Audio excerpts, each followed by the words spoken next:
बच्चों अब देखते हैं नेक्स्ट क्वेश्चन। नेक्स्ट क्वेश्चन क्या है, carry out the following conversations attempt 3। अच्छा, ज़रूरी नहीं है यहाँ पर अटेम्प्ट 3 लिखा है तो हम भी 3 ही बताएंगे, हम तो पूरे ही बताएंगे।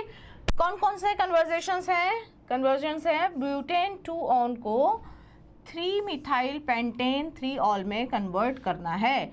तो ब्यूटेन 2 ऑन बनाते हैं बेटे। सबसे पहले तो 1 2 3 और 4 कार्बन है, उसमें से एक कार्बन जो कि सेकेंड कार्बन है उस पर कीटोन बनाना है। तो ब्यूटेन 2 ऑन हो गया और इसको कन्वर्ट करना है किसमें? 3 मिथाइल 1 2 3 मिथाइल पेंटेन 1 2 3 4 और 5 3 मिथाइल पेंटेन 3 ऑल। ओ ये कैसे पॉसिबल है? पेंटेन 3 ऑल 3 मिथाइल 1 2 3 4 5 5 कार्बन है पेंटेन, यानी कि 5 कार्बन होने चाहिए। 3 ऑल ओके, अल्कोहल बनानी है, ठीक है। मैं इसको कीटोन देख रही हूँ। तो जी ऐसा आपको कंपाउंड बनाना है। तो इसमें और उसमें मुझे एक चीज़ समझ में आई है कि 2 कार्बन ज़्यादा मुझे चाहिए। अगर मैं इसको इस तरीके से चेंज कर दूँ, देखिए थोड़ा सा ऐसा बना दूँ मैं इसको, तो कोई आपत्ति नहीं है। अब मुझे नज़र आ रहा है कि कीटोन को अल्कोहल में कन्वर्ट करना है, प्लस उसमें 2 कार्बन जोड़ने भी हैं। तो GR का नाम सुना है? Grignard reagent. ग्रिग्नार्ड रीजेंट लेंगे हम लोग 2 कार्बनों वाला। तो जी CH3 CH2 MgBr ले लेते हैं, कोई फर्क नहीं पड़ता है। अब रिएक्शन करवा देंगे, ऑक्सीजन इधर और मैग्नीशियम इधर, तो ये कुछ प्रोडक्ट बनेगा इस तरीके का। तो 1 2 3 कार्बन, एक कार्बन ऊपर था, सिंगल बॉन्ड ऑक्सीजन और इससे जुड़ जाएगा वो MgBr जुड़ जाएगा और यहाँ पर इस कार्बन से 2 कार्बन इधर वाले जुड़ जाएंगे, ठीक है। अब ग्रिग्नार्ड रीजेंट है तो इसका हाइड्रोलिसिस भी आपको करवाना पड़ेगा। हाइड्रोलिसिस अगर आप करवाएंगे तो यहाँ पर इसको दे दीजिए OH, यहाँ दे दीजिए H, तो बन जाएगा 3 मिथाइल, ठीक है, बन गया प्रोडक्ट। तो ग्रिग्नार्ड रीजेंट के साथ में, ग्रिग्नार्ड रीजेंट भी कौन सा? 2 कार्बनों वाला। तो अल्कोहल में अगर कन्वर्ट करना है तो आप इस तरीके से इसको कन्वर्ट कर सकते हो। सेकेंड वाली जो रिएक्शन है वो है एनिसोल टू 4 मिथॉक्सी टोलुइन। अब एनिसोल को 4 मिथॉक्सी टोलुइन में कन्वर्ट करना, ये था आपका फर्स्ट रिएक्शन। सेकेंड रिएक्शन देखिए एनिसोल। अब एनिसोल क्या होता है? ये होता है एनिसोल, देखिए बेंजीन के ऊपर OCH3, इसको कहते हैं क्या? एनिसोल, ठीक है। अब 4 मिथॉक्सी टोलुइन बनाना है। 4 मिथॉक्सी टोलुइन बनाना है तो टोलुइन मतलब बेंजीन के ऊपर जब CH3 ग्रुप होता है तो वो बनता है टोलुइन और मिथॉक्सी OCH3, ठीक है। तो OCH3 और ये यहाँ पर पैरा पोजीशन पे मैं लगा देती हूँ CH3। ये कौन है? 4 मिथॉक्सी टोलुइन। अब इसको उसमें कन्वर्ट करना है तो आप देख रहे हो डिफरेंस क्या है? यहाँ पर सिर्फ एक CH3 का डिफरेंस है। तो यहाँ पर इसका फ्रिडल क्राफ्ट एसाइलेशन करवा दो। आप क्या करवाएंगे? Friedel Crafts acylation. Friedel Crafts acylation करवाएंगे तो मिथाइल क्लोराइड के साथ में आप इसकी रिएक्शन करवा दीजिए।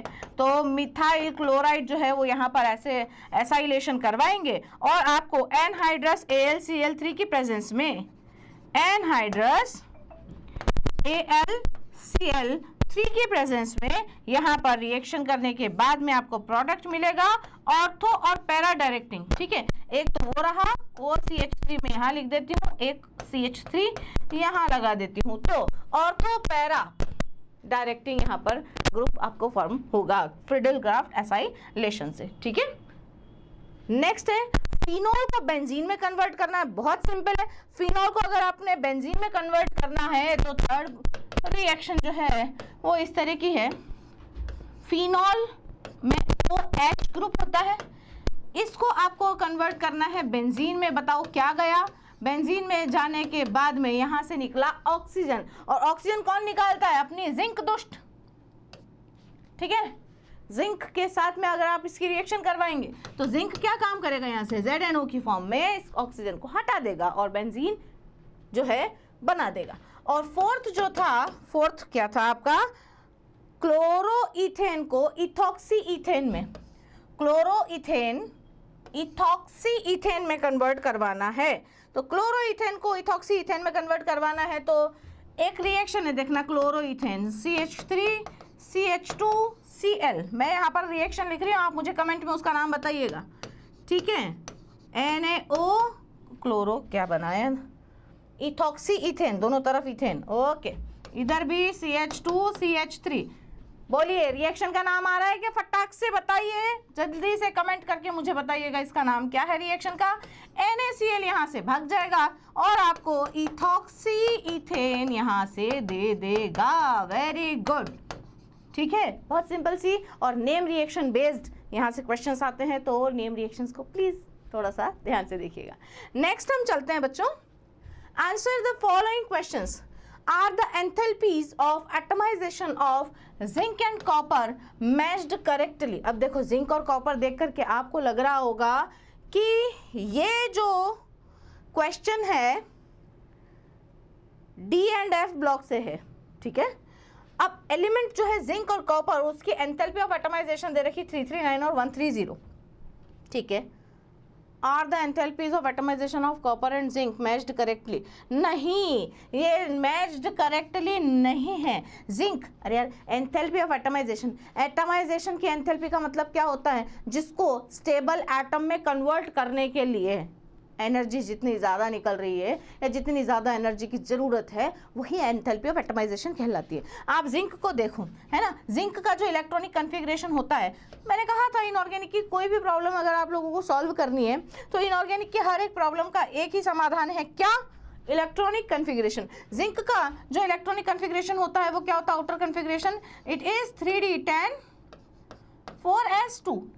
अपने आप में ही ये स्टेबल फॉर्म में है ना, और इसकी एंथैल्पी ऑफ एटमाइजेशन तो कम होगी, अपने आप में एटॉमिक फॉर्म में स्टेबल कंपाउंड है ना। कॉपर देखो, कॉपर की जो इलेक्ट्रॉनिक कन्फिग्रेशन है वो कितना है, साइंस टीचर विनीता क्रमानी, मनफे कोनी, क्यों, कॉपर 3d10 4s1, तो 3d10 4s1, 3d10 और 4s1 यहाँ पर है। तो आप देखो यहाँ पर अनपेयर्ड इलेक्ट्रॉन है ना, इस अनपेयर्ड इलेक्ट्रॉन की वजह से इसकी एंथैल्पी ऑफ एटमाइजेशन जो है वो जिंक से ज़्यादा होगी। तो जिंक की एंथैल्पी ऑफ एटमाइजेशन कितनी होगी, 130, और कॉपर की हो जाएगी 339 किलो जूल पर मोल। ठीक है मेरे बच्चों, एक्चुअली यहाँ पर सारा का सारा रोल किसका है, यहाँ पर अनपेयर्ड इलेक्ट्रॉन का है। जिंक में कोई भी अनपेयर्ड इलेक्ट्रॉन प्रेजेंट नहीं होता है, जबकि कॉपर में एक अनपेयर्ड इलेक्ट्रॉन होने की वजह से इसकी एंथैल्पी ऑफ एटमाइजेशन इसकी एंथैल्पी ऑफ एटमाइजेशन से ज्यादा आएगी। नेक्स्ट क्वेश्चन देखो, out of sulphuric acid and hydrochloric acid यानी कि H2SO4 और HCl, which acid will you prefer for permanganate titration and why? देखो परमैंगनेट की जो टाइट्रेशन है उसमें आप सल्फ्यूरिक एसिड और HCl इन दोनों में से किसको प्रिफर करते हो? अगर आप लोगों ने जो अपने लेबोरेटरी है, अगर आप वहां पर गए हो कभी और आपने टाइट्रेशन मेथड्स की हैं, तो टाइट्रेशन मेथड्स करने के बाद में आप लोगों को पता लगा होगा कि आप लोग किसका यूज करते हैं, है ना। जो सल्फ्यूरिक एसिड है हम उसका इस्तेमाल ज्यादा करते हैं, क्योंकि जो HCl है वहां से आपको मिलता है क्लोराइड आयन, और क्लोराइड आयन जो है वो बाद में मेस क्रिएट करता है। दैट इज वाई यहाँ पर जो आंसर होना चाहिए वो क्या होना चाहिए, सल्फ्यूरिक एसिड। ठीक है, sulphuric acid, sulphuric acid H2SO4 sulphate ion देता है, वो हमारे लिए जोरदार होता है। अब ये जो रिएक्शन है इसको आपको कंप्लीट करना है, क्योंकि एरो दिया हुआ है, आगे इसमें कुछ भी नहीं लिखा हुआ है, तो आपको समझ में आना चाहिए कि ये क्या कर रहा है, आपको बोल रहा है कि भाई आगे इस रिएक्शन को कंप्लीट कीजिए। इस रिएक्शन को कंप्लीट करते हैं कैसे, देखो 5NO2 minus plus 2MnO4 minus और प्लस 6H प्लस। अब देखिए, आप जब भी आपको पता होगा कि एसिडिक मीडियम में MnO4 जो है वो किस में कन्वर्ट हो जाता है, Mn2 प्लस में कन्वर्ट हो जाता है। किस में कन्वर्ट हो जाता है, Mn2 प्लस में कन्वर्ट हो जाता है। ये अच्छी तरीके से आप लोग ध्यान रखिए। कितने Mn है यहाँ पर, 2 Mn है। ठीक है, अब Mn तो गए, बच गया क्या, ऑक्सीजन, है ना, और यहाँ पर है H प्लस, है ना। अब ये H+ कितने हैं, 6H+ है, तो कितने H2O बनेंगे, टोटल 3H2O बनेंगे। और ये NO2 जो आयन है, NO2- आयन, वो किस में कन्वर्ट हो जाएगा, NO3- आयन में, और कितने हैं, टोटल 5। तो ये हो गई एक बैलेंस्ड केमिकल रिएक्शन। ठीक है, आपको पता होना चाहिए कि एसिडिक मीडियम में ये MnO4 किस में कन्वर्ट हो जाता है बेटे, Mn2+ में। क्लियर। चलिए नेक्स्ट क्वेश्चन हम देखते हैं नाउ। अच्छा ओके, सेक्शन डी में अब हम आ चुके हैं बच्चों। सेक्शन डी में 29 से 30 मतलब 2 क्वेश्चंस होंगे, 29 नंबर का और 30 नंबर का, और केस बेस्ड या डेटा बेस्ड ये क्वेश्चंस होंगे, और हर एक क्वेश्चन जो है 4 मार्क्स का होगा। अभी 4 मार्क्स का ऐसे होगा कि हो सकता है 1-1 मार्क के 4 क्वेश्चंस हो, या 1-2 मार्क का क्वेश्चन हो, दो बाकी के 2 1-1 मार्क्स के हो, या 2 क्वेश्चंस 2-2 मार्क्स के डिवाइडेड भी हो सकता है, या ये कंप्लीट भी हो सकता है। तो उसके लिए पहले तो आपको ये जो केस है या ये जो डेटा है इसको आपको पूरा का पूरा पढ़ना पड़ेगा। और यहाँ पर टॉपिक लिखा हुआ है conductivity of aqua solution. Aqua solution की कंडक्टिविटी के ऊपर ही क्वेश्चन है। ठीक है, अभी कंडक्टिविटी जो है वो कौन से वाले चैप्टर में आती है आप लोगों को पता है। एक्वा सॉल्यूशन की कंडक्टिविटी इलेक्ट्रोकेमिस्ट्री से आया है ये, है ना। तो electrical conductivity is based on the flow of ions. Slightly ionized substances are weak electrolytes. Weak acid and bases would be categorized as weak electrolytes because they do not completely dissociate in solution. बहुत अच्छी बात है. Highly ionized substances are strong electrolytes. Strong acids and salts are strong electrolytes because they completely ionize in solution. भाई सीधी सी बात है, weak electrolytes जो होते हैं वो solution में completely ionize नहीं होते हैं, इसलिए वो weak electrolytes कहलाते हैं, जैसा कि weak acids, weak bases या weak salts. ठीक है, और just a vice versa for strong electrolytes. ठीक है, the ions carry the electric charge through the solution, thus creating an electric current. The current, if sufficient enough, will light one or both LEDs. मतलब अगर जो current है, the ion carry the electric charge through the solution, thus creating an electric current. मतलब जो आपने electrolytes लिए हैं उसमें जब आपने इलेक्ट्रोड डाला और अगर वो पर्याप्त तरीके से आपको करंट दे रहे हैं तो फिर दोनों एलईडीज जल सकते हैं। विल लाइट वन या दोनों, एक या दोनों एलईडीज वहां पर जल सकती है। On a conductivity meter shown at right. इस कंडक्टिविटी मीटर से आप देख सकते हैं कि यहाँ पे जो इलेक्ट्रोलाइट है बीकर के अंदर है ना, बीकर के अंदर क्या है, ये liquid electrolyte.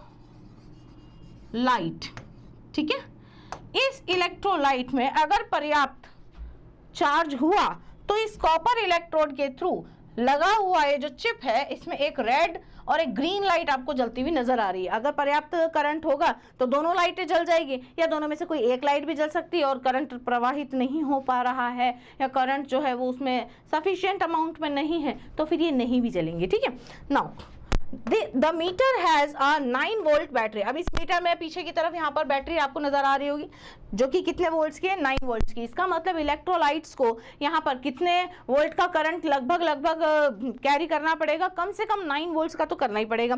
2 parallel copper electrodes, देखो 2 पैरेलल कॉपर इलेक्ट्रोड्स आपको नजर आ रहे हैं। देखो एक तो ये नजर आ रहा होगा और एक ये नजर आ रहा होगा, आ रहा बच्चों। तो 2 पैरेलल आपको कॉपर के इलेक्ट्रोड्स नजर आ रहे हैं and 2 LEDs, one green and one red. The conductivity of a solution can be tested by switching the meter on and dipping the copper electrodes in the solution to be tested. देखा आपने अभी जो photo में दिखाई दे रहा है कि जब तक आप कॉपर के इलेक्ट्रोड्स को सॉल्यूशन के अंदर डिप नहीं करोगे तब तक वो लाइट्स नहीं जलेगी, या जब तक स्विच ऑन नहीं होगा तब तक लाइट्स नहीं जलेंगी। Substances that do not conduct an electric current are called non electrolyte. अगर ऐसा सब्सटेंस आपने ले लिया जो इलेक्ट्रिक करंट को कैरी नहीं करता है तो नॉन इलेक्ट्रोलाइट कहलाता है ना।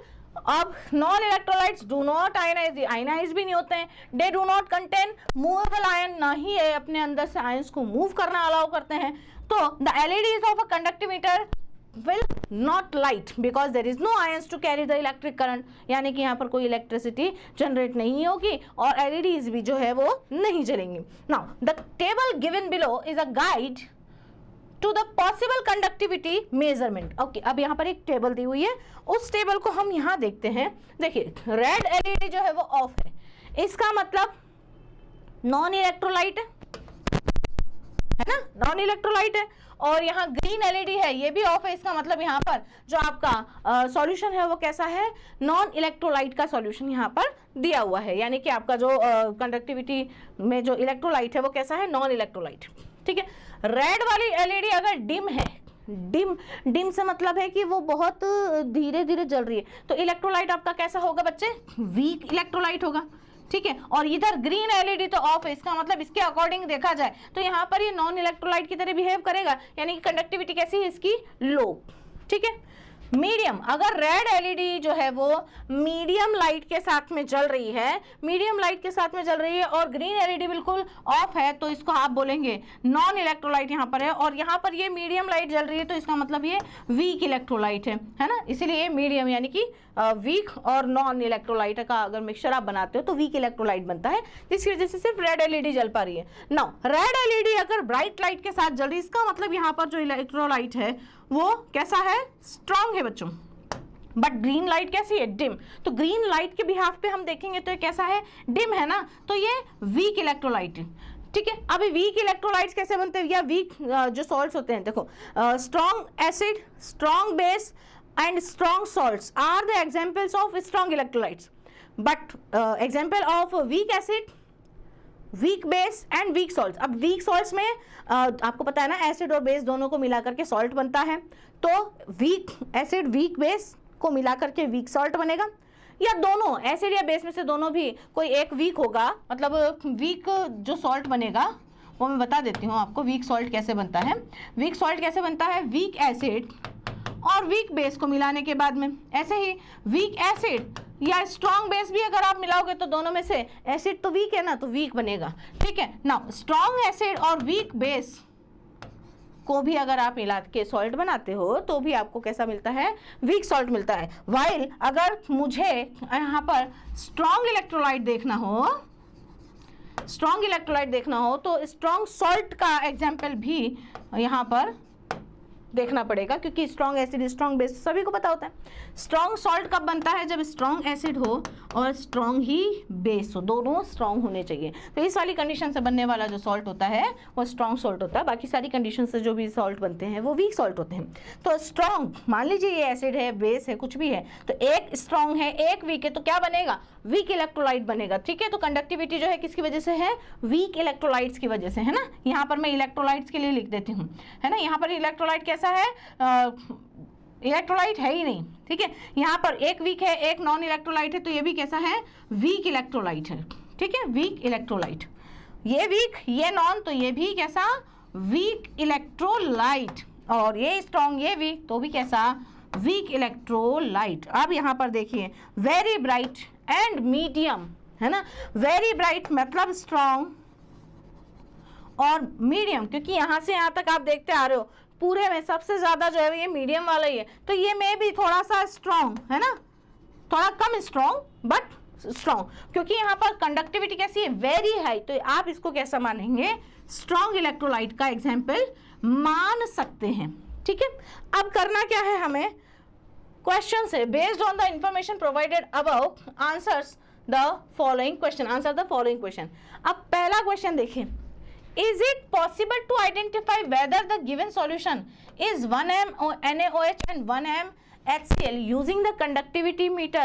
Justify your answer। देखो 1m दोनों की मोलैरिटी यानी कि कंसंट्रेशन जो है वो सेम दे दी है, और बोला है कि NaOH और HCl को मिलाने के बाद में is it possible to identify whether the given solution using the conductivity meter, इसको क्या है ये पता कर पाना पॉसिबल है क्या, बताइए।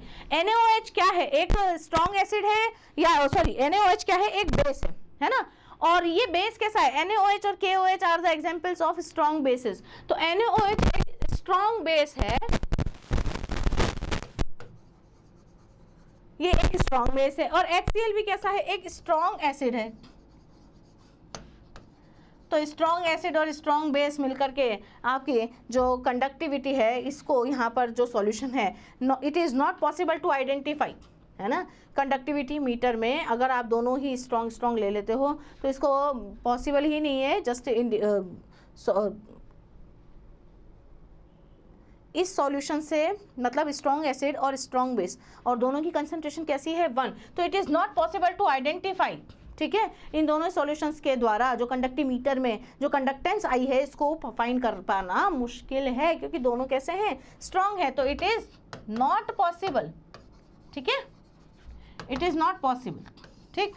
नेक्स्ट है, what is the possible pH value, मैं चेंज कर लेती हूँ, what is the pH value of solution if the glow of green LED is medium and the red LED glows very brightly। देखो green LED medium है, medium का मतलब कैसा है, वीक इलेक्ट्रोलाइट है ना, मैंने पहले ही बताया था आपको कि कैसा इलेक्ट्रोलाइट है, it is a weak electrolyte, और रेड LED ग्लो कर रही है very brightly, it is a strong electrolyte, ठीक है। अब स्ट्रॉन्ग इलेक्ट्रोलाइट, अच्छा इनका पीएच की बात हो रही है, तो स्ट्रॉन्ग इलेक्ट्रोलाइट्स का मतलब हो सकता है कि स्ट्रॉन्ग एसिड लिया हो या स्ट्रॉन्ग बेस लिया हो, तो स्ट्रॉन्ग एसिड, अगर मान लीजिए मैं दोनों ही जगह पर एसिड की एग्जांपल्स लेती हूँ, तो स्ट्रॉन्ग एसिड्स के लिए जो पीएच की वैल्यू होती है वो कैसी होती है, मिनिमम होती है ना बच्चों, मिनिमम होती है।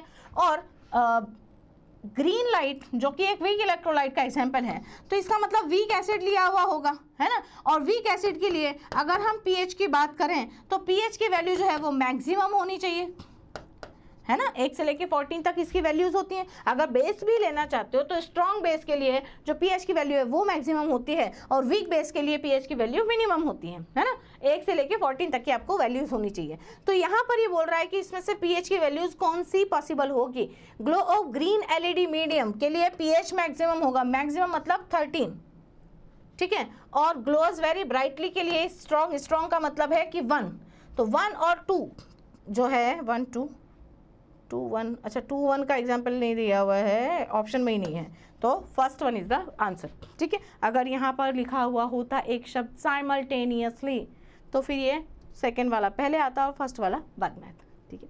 चलिए next, write down the observations if the conductivity meter is dipped in distilled water, है ना, डिस्टिल्ड वाटर के अंदर, okay, write down the observations if the conductivity meter is dipped in distilled water. अच्छा, ये जो कंडक्टिविटी मीटर है अगर इसको डिस्टिल्ड वाटर के अंदर डाल दिया जाए तो सॉल्यूशन ए में रेड लाइट जो है वो bright, green light dim, red light B वाले सॉल्यूशन में डिम और green light of.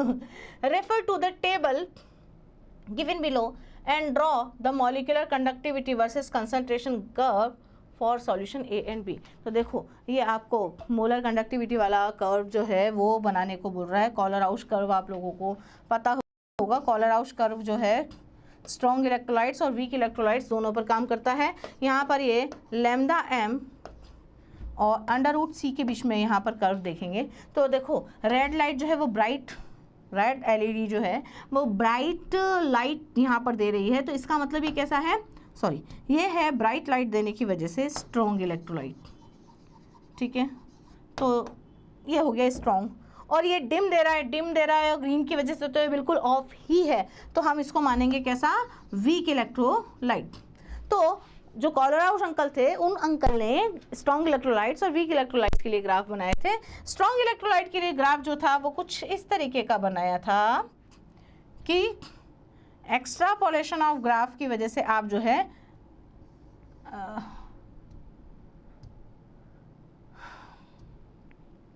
Extrapolation of curve की वजह से आप इसको लास्ट तक फाइंड कर सकते हो। और यहाँ पर इन्होंने वीक इलेक्ट्रोलाइट्स के लिए बताया था, वीक इलेक्ट्रोलाइट्स के लिए बताया था कि भाई वीक इलेक्ट्रोलाइट्स की जो कंडक्टिविटी है जैसे जैसे डाइल्यूशन बढ़ेगा वैसे वैसे थोड़ी सी बढ़ेगी और फिर बाद में ऐसे चली जाएगी, यानी कि वीक इलेक्ट्रोलाइट्स के लिए ग्राफ आपने इस तरीके का देखा होगा। तो यहाँ पर स्ट्रॉन्ग इलेक्ट्रोलाइट कौन है, फॉर सॉल्यूशन ए, सॉल्यूशन ए के लिए कैसा ग्राफ आएगा, ऐसा वाला, और ये वाला ग्राफ किसके लिए आएगा, for solution B, solution B के लिए वीक इलेक्ट्रोलाइट्स वाला ग्राफ आएगा, ठीक है, क्योंकि वो यही बोल रहा है we have to draw the graph between molecular conductivity versus concentration. Okay, चलिए नेक्स्ट क्वेश्चन बढ़ते हैं। ओके, ये भी एक केस बेस्ड क्वेश्चन है। कंडक्टिविटी ऑफ एक्वस सॉल्यूशंस ये भी कंडक्टिविटी ऑफ एक्वस सॉल्यूशंस यानी कि वही इलेक्ट्रोकेमिस्ट्री के ऊपर ही बेस्ड है। तो देखिए, conductivity meter is a device which is used to identify whether the given solution is strong, weak and non electrolyte. The meter has a 9 volt battery, वैसा का वैसा ही है, 2 parallel copper electrodes and a 5-point scale to measure conductivity of a solution. The conductivity of a solution can be tested by switching the meter and dipping it into the copper electrodes into the solution to be tested. Electrical conductivity is based on the flow of electrons. वही पूरा का पूरा यहाँ पर दिया हुआ है same to same, but यहाँ पर कुछ कुछ चीज़ें जो है वो सेम अलग है. The current if sufficient enough will show a value of 3 or 4 on the conductivity meter, है ना. करंट की वैल्यूज भी यहाँ पर बता रखी है इसमें.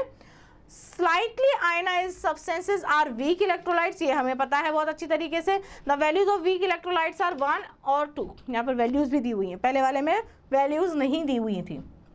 Substances that do not conduct electricity, हमें पता है वो कैसे होते हैं, नॉन इलेक्ट्रोलाइट्स होते हैं. And the conductivity meter shows value of 0. देखो दोनों ही केसेस जो हैं आपको अच्छे तरीके से पहले पढ़ने पड़ेंगे. थोड़ा सा एक टाइम कंज्यूमिंग है, बट आप एक रफली थॉरोली अगर इसको पढ़ेंगे तो आपको समझ में आएगा कि उस वाले में और इस वाले में क्या क्या डिफरेंसेस हैं. यहाँ पर कुछ कुछ डिफरेंसेस देखने को मिल रहे हैं. The following table is guided to the possible conductivity values. तो देखिए ये रही स्केल है 0 से 4 तक. कंडक्टिविटी सीधी बात है कि अगर कम कंडक्टिविटी होगी तो लो या नन, 1 होगी और 4 होगी तो ऐसा. तो based on the information provided above answer the following questions. ठीक है, क्वेश्चन क्या है? अरे यार सेम क्वेश्चन है. अरे सेम क्वेश्चन है तो देखो स्ट्रॉन्ग इलेक्ट्रोलाइट है दोनों ही जगह पर, तो क्या होगा इसका answer? Same to same. No, it is not possible to find. ठीक है. Now what is the possible pH value of solution if the scale shows the value of 4. देखो 4 अगर वैल्यू है तो इसका मतलब क्या है? वेरी हाई कंडक्टिविटी है. और हाई कंडक्टिविटी का मतलब क्या है? यहाँ पर स्ट्रॉन्ग इलेक्ट्रोलाइट्स आप लोगों ने लिए हुए हैं. स्ट्रॉन्ग इलेक्ट्रोलाइट्स अगर मेरे बच्चों आप लोगों ने लिए हैं तो स्ट्रॉन्ग इलेक्ट्रोलाइट लेने पर 1 भी आ सकती है, 3 भी आ सकती है. So the answer is same to same. Next है what will be the value on the scale if the conductivity meter is dipped in distilled water. अब distilled water के अंदर अगर है तो A के लिए वैल्यू 3 आ रही है, B के लिए वैल्यू 2 आ रही है. तो predict the electrolyte is a strong or weak electrolyte on the basis of the following observation. अब अगर A के लिए वैल्यू 3 आ रही है तो 3 जो है वो 4 के करीब है, तो इसका मतलब ये कैसा है? एक स्ट्रॉन्ग इलेक्ट्रोलाइट के लिए है वैल्यू. ठीक है. और ये वाली जो वैल्यू है ये है वीक इलेक्ट्रोलाइट के लिए. ठीक है. नेक्स्ट है ओके एक और केस बेस्ड क्वेश्चन है. आयरन EDTA कॉम्प्लेक्स, ये आपका है कोऑर्डिनेशन कंपाउंड से. कोऑर्डिनेशन कंपाउंड से आपको EDTA ethylene diamine tetra acetate food fortification is defined as the practice of adding vitamins and minerals to commonly consumed foods during processing to increase their nutritional value. It is a proven safe and cost effective strategy for improving diets and for the prevention and control of micronutrients deficiencies. A food product such as rice, wheat, flour, edible oil that is fortified through the addition of fortification is called a vehicle. ठीक है. यहाँ पर देखो iron EDTA complex दे रखा है. ठीक है. और उसके बारे में यहाँ पर लिखा हुआ है बहुत सारा कुछ कुछ. और एक और पैराग्राफ है यहाँ पर. In Africa and south Asian countries 40% of the population suffers from anaemia. देखो अफ्रीका और साउथ एशियन कंट्रीज जो होती हैं उनमें से 40% जो पॉपुलेशन होती है उनको सभी को एनीमिया होता है. एनीमिया का मतलब होता है एक ऐसे डिजीज़ जिसकी वजह से हमारी बॉडी में जो खून है उसकी कमी हो जाती है ना. तो average human needs nearly 10 milligrams of iron. अब जिसको खून की कमी हो जाती है उसको हम क्या देते हैं? आयरन देते हैं. और नियरली हमें एवरेज ह्यूमन बॉडी को 10 मिलीग्राम आयरन डेली चाहिए, है ना. तो आज ही जा करके ट्रक खा जाओ आप लोग, कोई दिक्कत नहीं है. तो iron fortification may be useful in fighting iron deficiencies in humans. Reduced iron and several iron salts have been used in the past as iron fortification. However, not all are suitable for this purpose. In terms of iron absorption, जरूरी नहीं है कि जितना iron आपने खाया है वो सारा का सारा आपकी बॉडी ने अब्जॉर्ब कर लिया है ना. आयरन अब्जॉर्ब होना भी बहुत ज़रूरी है. ठीक है. Recent studies have shown that beverages containing sugar fortified with either ferrous sulfate या Fe3 EDTA Fe3 EDTA समझे, यानी कि आयरन के ऊपर कौन सा चार्ज है 3+, यानी कि वो फेरिक आयन है। Complex have high rate of absorption of iron, यानी कि आपको ऐसा आयरन खाना है जिसमें आयरन जो है उसके ऊपर 3+ चार्ज हो और जो EDTA के साथ में कॉम्प्लेक्स फॉर्मेशन कर रहा हो। Now ferrous sulphate as well as ferric EDTA is suitable to enrich sugar, but while iron from ferrous sulfate is precipitated and poorly absorbed। देखो अभी यहीं पे यही बोला है ना कि यहाँ से बहुत सारे आंसर्स आप लोगों को मिलने वाले, तो इसको स्किप मत पढ़ना है पूरा का पूरा, समझे। मैं यहाँ पर इसीलिए पढ़ रही हूँ। तो इस प्रेसिपिटेटेड, क्योंकि फेरस सल्फेट में Fe2+ आयन है और ये EDTA के साथ भी नहीं है, तो ये पुअरली अब्सॉर्ब होगा। कारण समझो, when fortified sugar is added to beverages such as tea या Fe3 EDTA react slowly with tea and iron is not precipitated for at least 24 hours. तो देखो एक बार खाओगे 24 घंटे चलाओगे, ठीक है। Now Fe3 EDTA as iron fortification has demonstrated so far more advantages than that observed from other iron salts including ferrous sulfate, but EDTA is a chelating agent। Chelate बना लेता है, रिंग का फॉर्मेशन कर लेता है ना, chelating ligand बना लेता है, तो आयरन को बढ़िया पकड़ के रखता है, जाने नहीं देता है ना। And it's use in food technology to prevent oxidative damage of food has been restricted, है ना। Excessive consumption of EDTA can cause abdominal cramps, nausea, low BP, damage of kidney, ये सब भी हो सकता है। ज़्यादा मत खा लेना। हाँ, एक तो मेरे पहले वाली बात, मजाक को जो है वो उसको सीरियसली ले लो और जा करके सारे ट्रक खा जाओ आप लोग, ऐसे नहीं करना है। तो according to National Institute of Health, it is unsafe to consume more than 3 grams of EDTA per day या continuously for more than 5 to 7 days। लगातार 5 से 7 दिन तक 3 ग्राम से ज़्यादा EDTA आपको नहीं लेना है। The amount of EDTA necessary for 10 mg of iron fortification is about 60 mg. This is within the safe limits and is comparable to the usual amount of added to the diet। ठीक है, आगे भी है क्या? ओहो, अच्छा ठीक है। Now, based on the information provided above, answers the following questions। Answer the following question आ गया। हर्ष, बहुत सारी तो इन्फॉर्मेशन मिल गई होगी आप लोगों को इस पूरे पैराग्राफ से, है ना। अब उस पैराग्राफ को इन्फॉर्मेशन है वो आप बाद के लिए यूज़ करना, पहले आप एग्जाम्पल्स वो जो दिया हुआ है उसके आंसर्स देना। Why is Fe3 EDTA complex stable as compare to ferrous sulphate? क्योंकि EDTA, अरे रे EDTA जो है एक कीलेटिंग लिगेंड है, बोला था ना, कीलेटिंग लिगेंड है एंड फॉर्म स्टेबल कॉम्प्लेक्स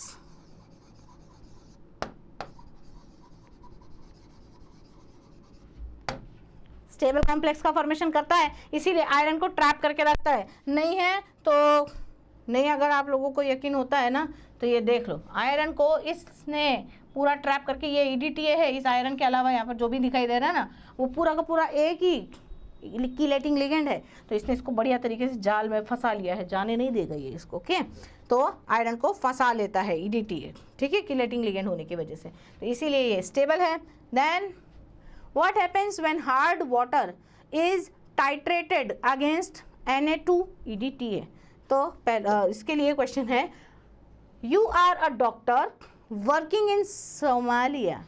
भाई ये सुनकर ही कितना अच्छा लग रहा होगा बहुत सारे बच्चों को, है ना। यू आर अ डॉक्टर, ठीक है, अच्छी बात है, बट आपकी पोस्टिंग सोमालिया में हो गई है।